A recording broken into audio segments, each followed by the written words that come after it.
곳인데 굉장히 고급 빌라예요. 한 달에 한 100만 원, 말레이시아 돈으로도 한 100만 원 정도 되는 가치가 있는 곳에서 거기서 이제 공작원 4-5명이 함께 생활을 하고 이렇게 평범한 책장처럼 보이는데 이렇게 딱 밀고 들어가면 방이 이렇게 하나 생기는.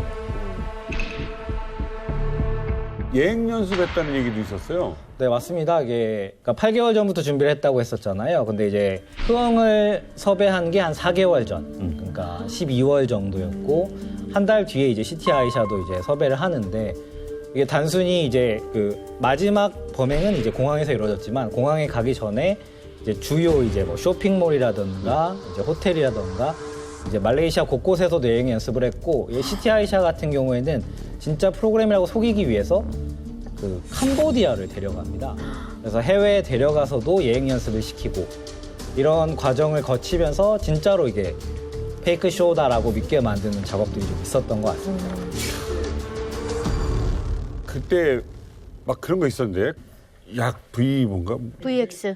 처음 들어봤었는데 네, VX라는 물건인 신경작용인데 이게 상당히 그냥 독극물이 아니라 화학 무기입니다. 그래서 처음에 이제 현지에서나 왜 여러 언론들도 설마 북한이 이 쿠알라룸푸르라는 굉장히 큰 공항에서 화학 무기를 썼을 거라고 생각을 안 했었어요. 이거 다 노출된대. 네, 그래서 이제 VX라는 게 이제 나중에 밝혀지게 됐죠. 이런 화학 무기를 썼다는 게. 경찰관들도 너무 빨리 죽었다. 어떤 약품을 썼는지 모르는 상황에서 그런 얘기가 있었고 김정남 본인도 VX를 썼는지 몰랐었던 것 같아요. 그러니까 왜 그걸 알 수 있냐면 사실은 나중에 이제 말레이시아 재판 과정에서 발견된 건데 김정남 본인 가방에 VX 해독제가 있었다는 거예요. 어머머머. 그러니까 저희도 처음에 이게 그 말레이시아 보도를 접하고 믿을 수가 없었던 게 VX 자신의 테러가 있을 수 있다는 걸 본인이 알고 있었고 대비도 하고 있었는데 설마 그 많은 공항에서 진짜 VX를 그런 방식으로 자기에게 할 거라는 건 몰랐었던 게 아닌가. 항상 구비하고 다닐 정도면은 북한에서 주로 그 약품을 많이 써가지고 공작을 한다는 거네요. 이게 굉장히 좀 생화학 무기인데 이렇게 널리 쓰이는, 그러니까 테러에 널리 쓰이는 물건은 아닌 걸로 보여져요. 근데 아마도 제 생각에는 이제 본인의 어떤 정보원이나 측근들로부터 어떤 미리 정보를 좀 받지 않았을까.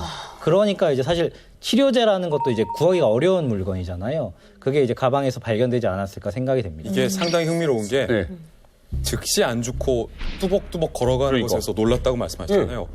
그게 놀라운 거예요. 왜냐하면 VX의 농도를 조절했다라는 거거든요. 그러니까 막 따가워서 거기서 미치거나 이게 아니잖아요. 그게 왜 시간을 벌었냐면 그 범행 현장을 북한 공작원들이 그 쿠알라룸푸르 공항에서 지켜보고 있었어요. 이야. 김정남이 바로 죽었다면 이들이 검거될 가능성이 상당히 컸겠죠. 그런데 도망갈 김정남이 당황해하고 의무실을 찾아가고 의료진들이 당황하고 많은 사람들이 혼란스러울 그 틈, 그 시간을 벌어줬다.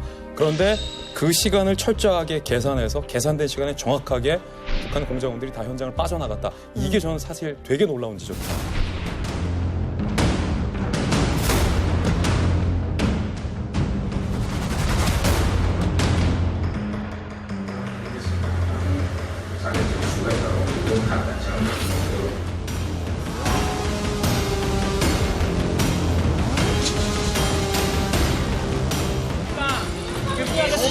안치 억울하다고 생각했습니까?